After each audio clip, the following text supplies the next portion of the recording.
Hello दोस्तों, मेरी आज की कहानी है लव मैरिज वाली बहू। कई दिनों बाद आज प्रतिभा अपनी माँ सुमित्रा देवी से मिलने आ रही थी। ट्रेन से सफ़र करते हुए रास्ते भर वो बचपन की सुनहरी यादों में खोई रही।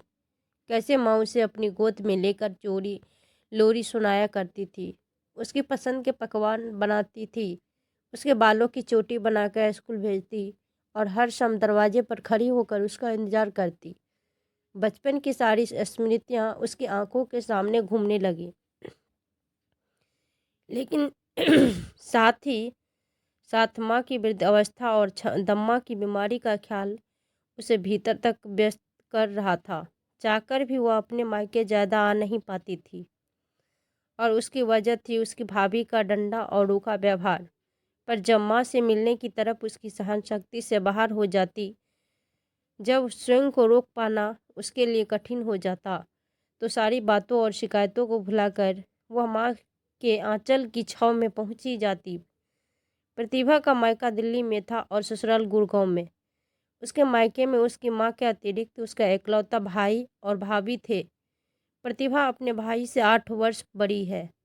उसका एक बेटा जिसकी उम्र 16 वर्ष है, और वही विवाह के 5 वर्ष बीत जाने पर भी उसके भाई और भाभी का कोई औलाद नहीं थी। जैसे ही प्रतिभा ने घर में कदम रखा, उसे चारों तरफ एक अजीब सा सन्नाटा महसूस हुआ, जिसने उसके दिल को बेचैन कर दिया। तब उसकी भाभी प्रीति बाहर निकल कर आई तो अपनी ननद को देखते ही मुंह बना लिया। केवल औपचारिकता निभाते हुए फीकी सी मुस्कान के साथ नमस्ते राम राम कह दिया। प्रतिभा की आंखें माँ को ढूंढ रही थी। उसने थोड़ी बेचैनी से में पूछा, भाभी, माँ कहाँ है? प्रीति ने रूखा सा जवाब दिया, अपने कमरे में सो रही है। और फिर बिना कोई और बात किए रसोई में चली गई। अरे, सूरज सिर पर आ चुका है और हमेशा जल्दी उठने वाली मेरी माँ अब तक सो रही है। अपनी माँ के कमरे में आते ही प्रतिभा बोली, माँ तबीयत तो ठीक है ना? आपकी कहते हुए प्रतिभा ने एकाएक अपनी माँ की ओर देखा। चेहरे पर केवल झुर्रियाँ का जाल बिछा था। हड्डियाँ मानो उस कमजोर देह से बाहर निकलने को बेचैन थी। माँ का शरीर बिल्कुल जीर्ण हो गया था। कुछ वर्ष पहले तक का माँ बुढ़ापे के बावजूद भी चुस्त दुरुस्त और हमेशा मुस्कुराती हुई दिखती थी, लेकिन अब उनका शरीर बिल्कुल जर्जर हो चुका था। न जाने इन 4-5 वर्षों में ऐसा क्या हो गया था कि माँ बिल्कुल बूढ़ी हो गई थी।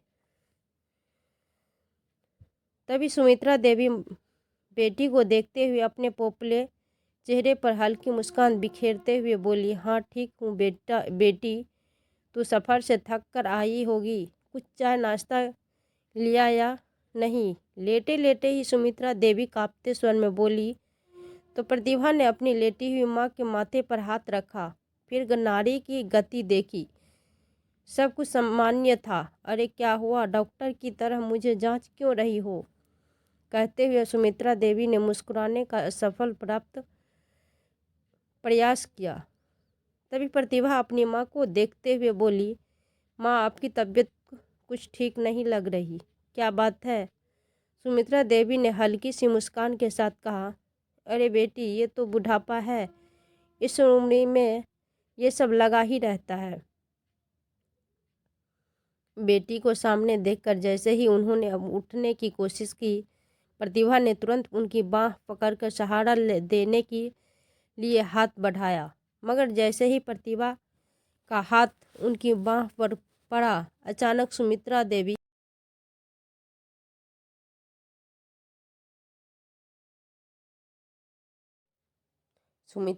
के मुंह से एक तीखी चीख निकल गई। दर्द से कराहते हुए उन्होंने अपनी आंखें बंद कर ली और बिस्तर पर वापस गिर पड़ी। यह देख प्रतिभा का दिल धक से रह गया। उसकी समझ में नहीं आ रहा था कि माँ को इतनी तीव्र पीड़ा क्यों हो रही है। उसे विश्वास ही नहीं हो रहा था कि हल्का सा छूने मात्र से माँ को इतना दर्द हो सकता है। माँ का विरोध के बावजूद कारण जानने की इच्छा से उसने तुरंत अपनी माँ का बाजू से शॉल हटाई और गौर से देखा तो उसकी महारानी का ठिकाना न था। पूरी बाजू पर नीले काले के निशान पड़े हुए थे। ये कैसे हुआ माँ?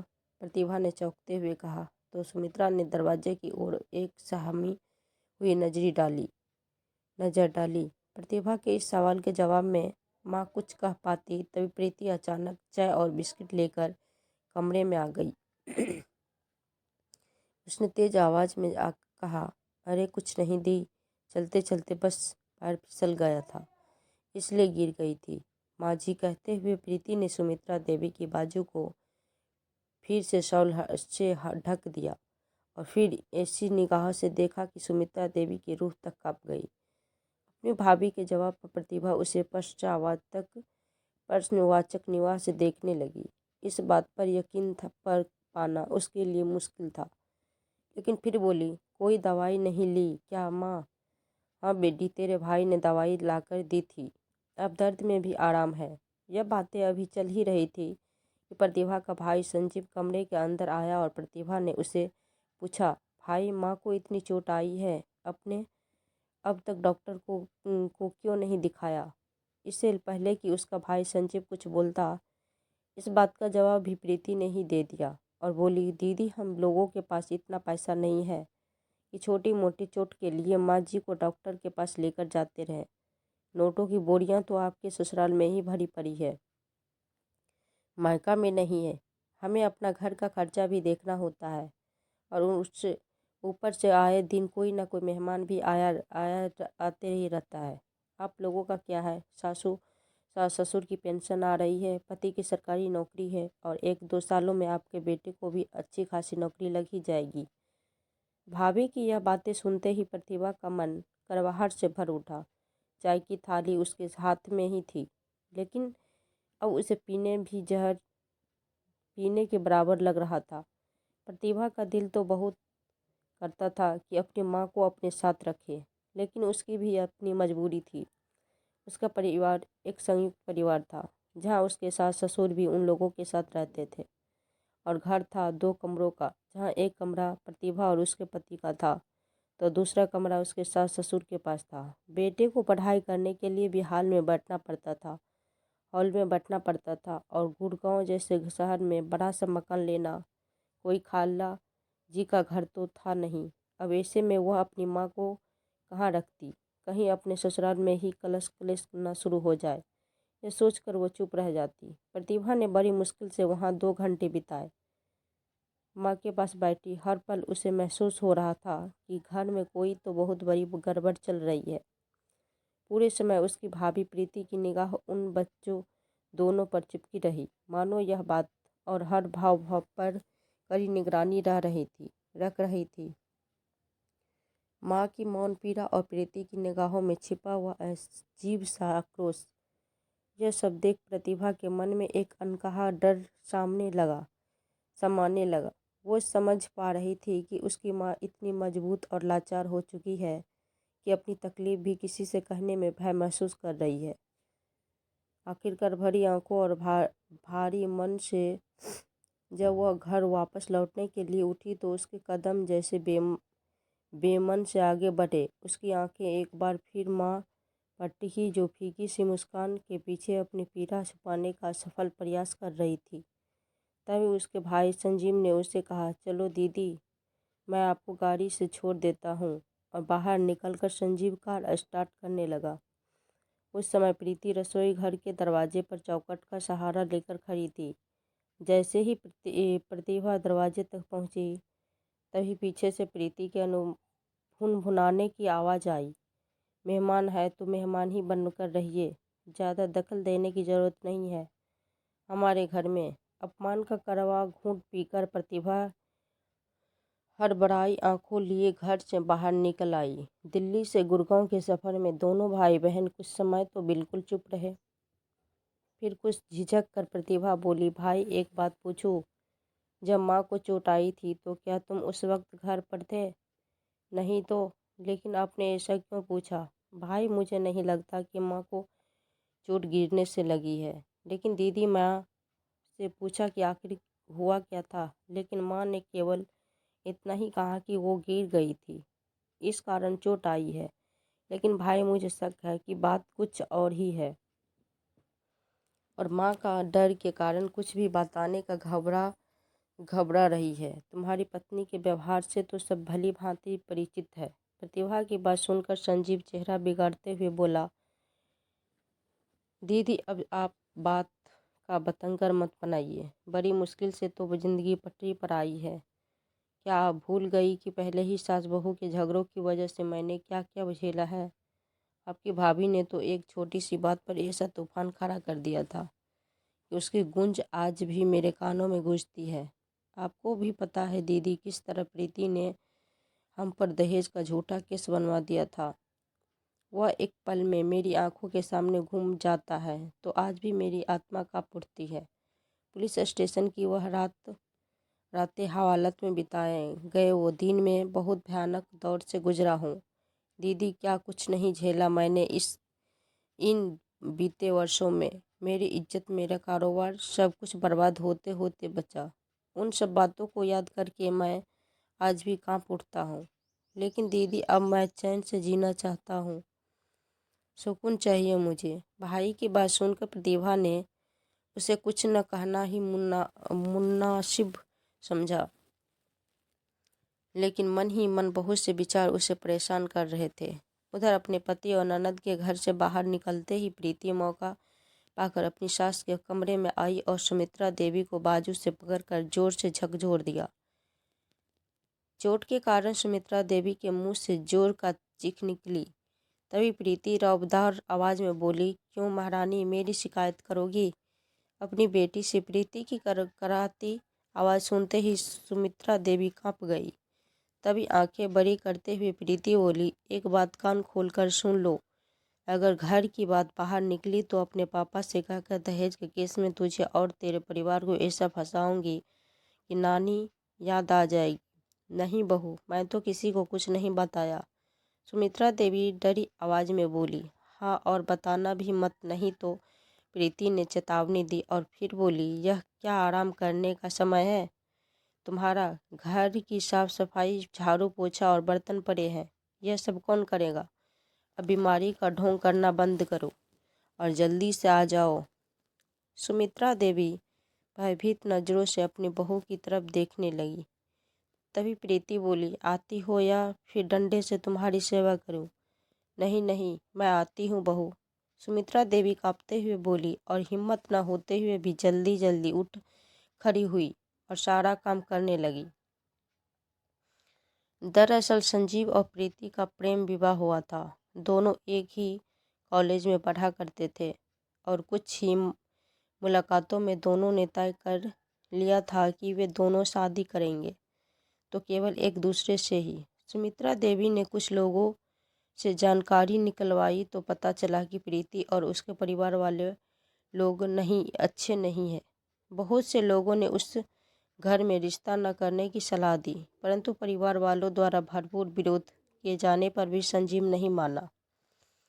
उधर प्रीति ने भी जिद ठान ली थी कि वह शादी करेगी तो केवल संजीव से ही। आखिरकार परिवार वालों को उनकी जिद के आगे झुकना ही पड़ा और प्रीति इस घर में बहू बनकर आ गई। संजीव चाहता था कि उसकी शादी के बाद उसकी माँ का पूरा आराम मिले और उसकी पत्नी घर का सारा काम संभाले, लेकिन प्रीति को ना तो घर के काम करना पसंद था और न ही घर में रहना।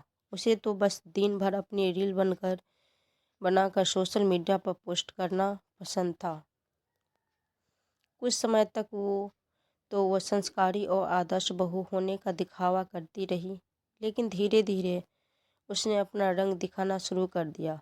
अब तो आए दिन पार्टियों में जाना, महंगे शॉपिंग मॉल में घूमना, फिजूल खर्च करना, सोशल मीडिया पर अपनी तस्वीरें और वीडियो पोस्ट करना एक आदत बन गई थी।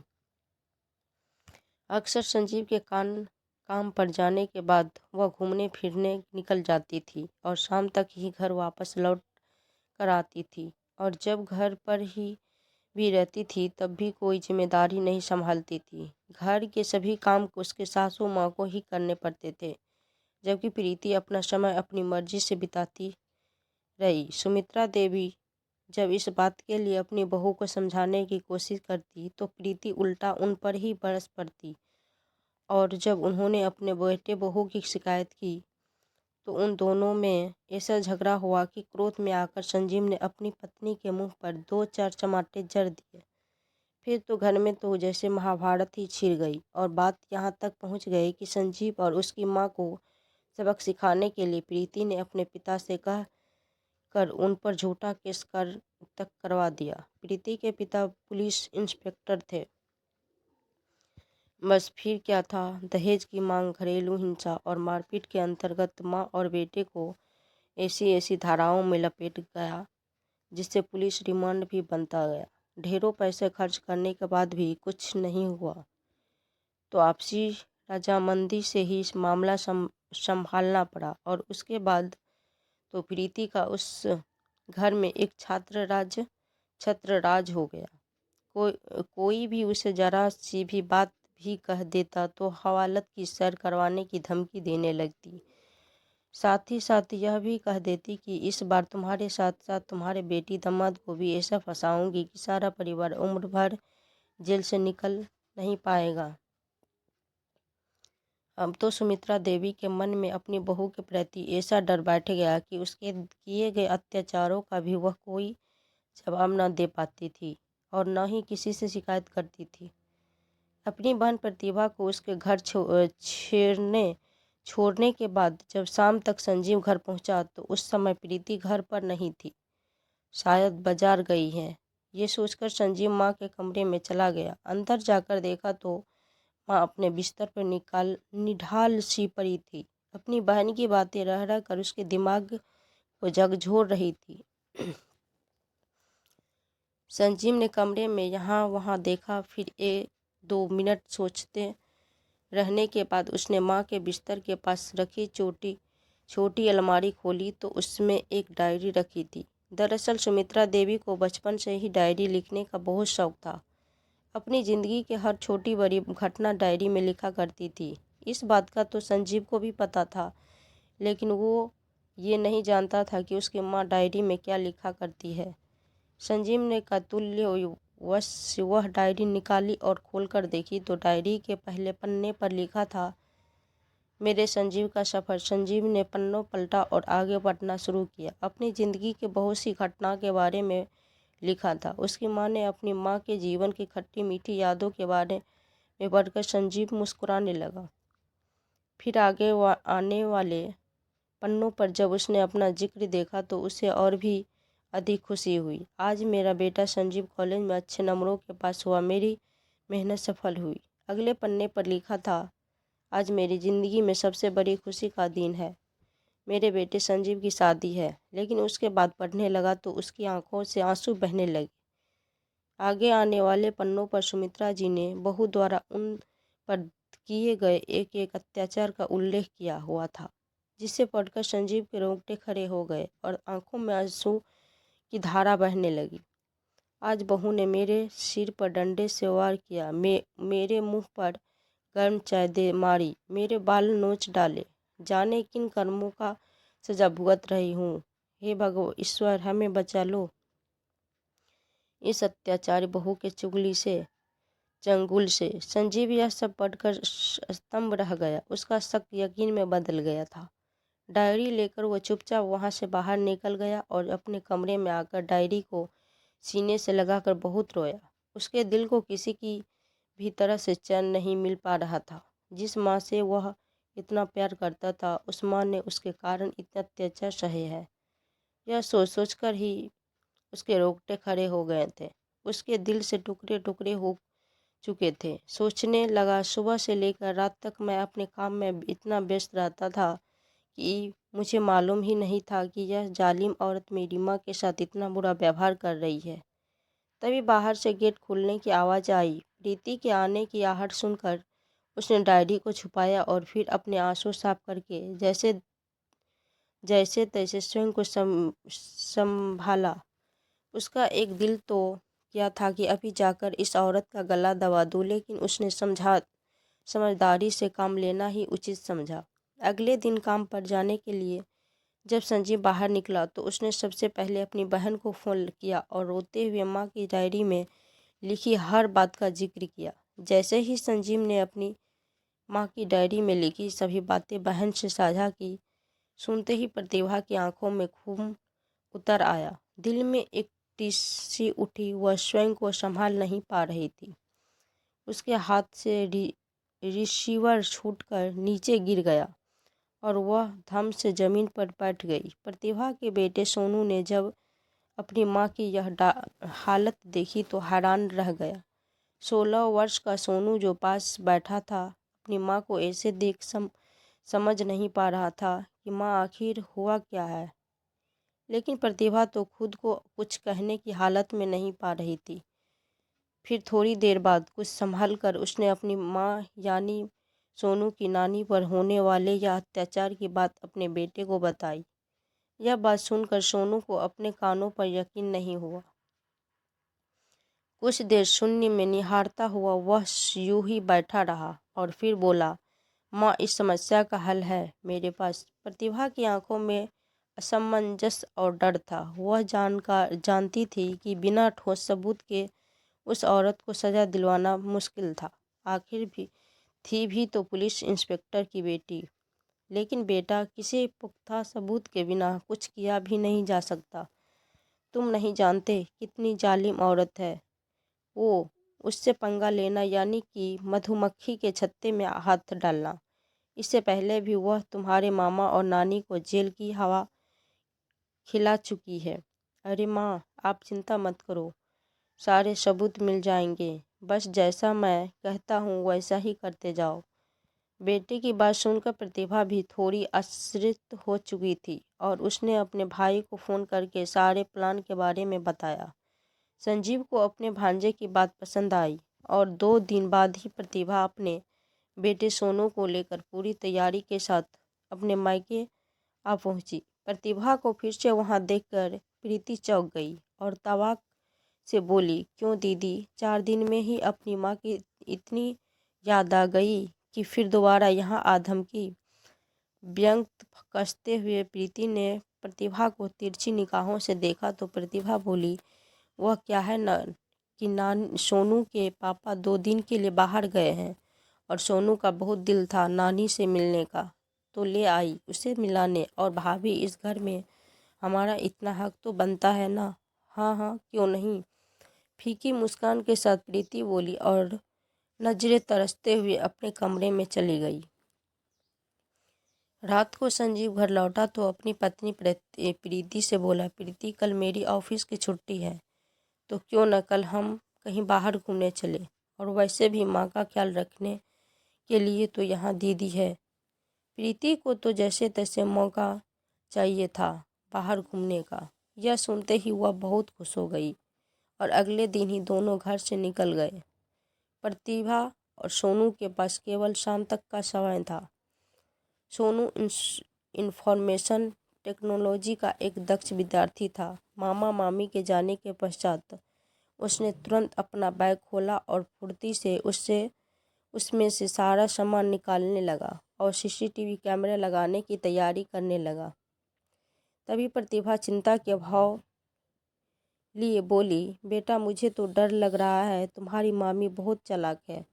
अगर कहीं से उसे भनक भी पड़ गई कि यहाँ पर कैमरा लगा है तो सबसे पहले वो कैमरा तोड़ेगी और उसके बाद तो हमारी ज़िंदगी में वो तांडव करेगी कि हमारे पूर्वज तक कांप उठेंगे। फिर सोनू बोला, अरे माँ, तुम क्यों घबराती हो, ऐसा कुछ नहीं होने वाला। किसी को पता भी नहीं चलेगा, लगेगा कि यहाँ पर कैमरा नाम की कोई चीज़ भी है, क्योंकि उसमें कोई वायरस नहीं होगा। फिर एक कैमरा निकाल कर बोला, यह देखो माँ, आपके नाखून से भी छोटा कैमरा है। नज़र आने का तो सवाल ही पैदा नहीं होता और इसका डिवाइस भी मैं ऐसी जगह छुपा दूंगा कि मामी को भनक तक नहीं लगेगी। और हाँ मम्मी, घर में जो कुछ भी हो रहा है उसकी लाइव फुटेज आपके और मामा के मोबाइल में आती रहेगी। पूरा इंतज़ार हो चुका था।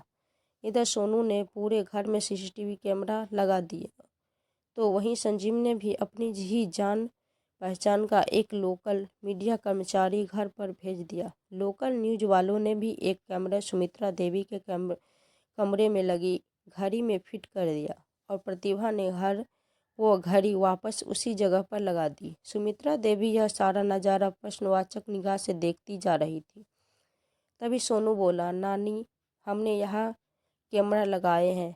अब मामी आपके कमरे में जो कुछ भी करेगी सब कैमरा में रिकॉर्ड हो जाएगा। अब देखना, जल्दी ही सब कुछ अच्छा हो जाएगा।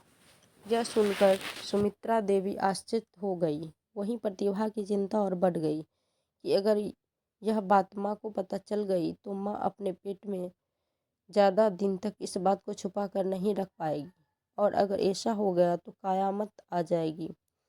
माँ, चाहे जो कुछ भी हो जाए, प्रीति को पता नहीं चलना चाहिए कि यहाँ हमने कुछ लगाया है, प्रतिभा ने कहा। तो सुमित्रा देवी ने हाँ में सिर हिला दिया। रात के समय संजीव अपनी पत्नी प्रीति के साथ वापस लौटा। वे दोनों खाना बाहर से ही खाकर आए थे, इसलिए प्रीति अपने कमरे में सोने चली गई। प्रतिभा की खाना बनाकर सबको खिला चुकी थी। आज बहुत समय बाद सुमित्रा देवी को सुकून से खाना खाने को मिला था। फिर संजीव सोनू के पास आया और धीमी आवाज़ में बोला, काम हुआ क्या? तो सोनू ने मुस्कुराते हुए कहा, जी मामा जी, सारा काम अच्छे से हो गया। बस आप मोबाइल में फुटेज पर नज़र बनाए रखना। जैसे ही कुछ गड़बड़ होने लगे तुरंत पुलिस को फ़ोन कर देना। अगले दिन सुबह सुबह संजीव अपनी बहन को गांव छोड़ने चला गया। वापस लौटकर आने में करीब 10 बज गए। संजीव घर लौटा तो प्रीति बोली, क्या मुझे भी कोई बताएगा कि आखिर आप लोगों का यह चल क्या रहा है? प्रीति की बात सुनते ही संजीव सिहर उठा। कुछ भी तो नहीं। अच्छा, तो फिर यह हर रोज़ आपकी बहन यहाँ क्यों टपक पड़ती है? प्रीति की करकराती आवाज़ आई तो संजीव ने कहा, तो क्या हुआ? यह उसका मायका है और वह जब चाहे जितने दिनों के लिए चाहे अपने मायके में आ सकती है। ऐसा कहते हुए संजीव अपने कमरे में गया और अलमारी खोलकर कुछ ढूंढने लगा। तभी प्रीति भी पीछे पीछे आ गई और ऊंची आवाज़ में बोली, हाँ क्यों नहीं, वो रोज़ रोज़ यहाँ आती रहे और तुम नौकरों की तरह उसकी सेवा कर चाकरे में लगे रहोगे। फिर संजीव परेशान होते हुए बोला, प्रीति, इसमें कोई सी बड़ी बात नहीं है, बड़ी बहन है वो मेरी। अच्छा वो सब छोड़ो, 3-4 दिन पहले मैंने अलमारी में 1 लाख रुपए रखे थे, वह मुझे मिल नहीं रहे, क्या तुमने उठाए थे? कहते हुए संजीव अलमारी खलखलाते हुए खंगालते लगा। तो प्रीति बोली, हाँ मुझे शॉपिंग करने के लिए चाहिए थे, इसलिए ले लिए। वो सारे पैसे खर्च हो गए हैं? सुनते ही संजीव चौंक गया। क्या 1 लाख रुपये तुमने शॉपिंग में खर्च कर दिए? मैंने आज ही वह पैसे डीलर को देने का वादा किया था। बिना मुझसे पूछे तुमने मेरे पैसों को हाथ भी क्यों लगाया? संजीव भड़क उठा तो प्रीति उससे चिल्लाई, क्यों, क्या मेरा इतना भी हक नहीं है कि मैं थोड़े पैसे अपने ऊपर खर्च कर सकूं? वह थोड़े पैसे नहीं थे प्रीति, पूरे 1 लाख थे। कहते हैं संजीव का चेहरा गुस्से में से लाल हो गया और बिना नाश्ता किए अपने ऑफिस चला गया। उधर सुमित्रा देवी अपने कमरे में बैठी हुई बेटा बहू की लड़ाई सुनकर चिंतित हो रही थी। थोड़ी देर में प्रीति सुमित्रा देवी के लिए 2 जली रोटियां नाश्ता के लिए नाम पर लेकर आई और उनके सामने पटकती हुई बोली, जल्दी से खाओ और काम करने के लिए तैयार हो जाओ। आज तुम्हारी बेटी नहीं है यहाँ जो आराम फरमाती रहोगी। तभी सुमित्रा देवी बोली, बहू मेरी तबीयत कुछ ठीक नहीं लग रही, सांस फूल रही है। आज मुझसे यह झाड़ू पोछा का काम नहीं हो पाएगा। इतना कहने की देर थी कि प्रीति, जो पहले ही झगड़े के कारण गुस्से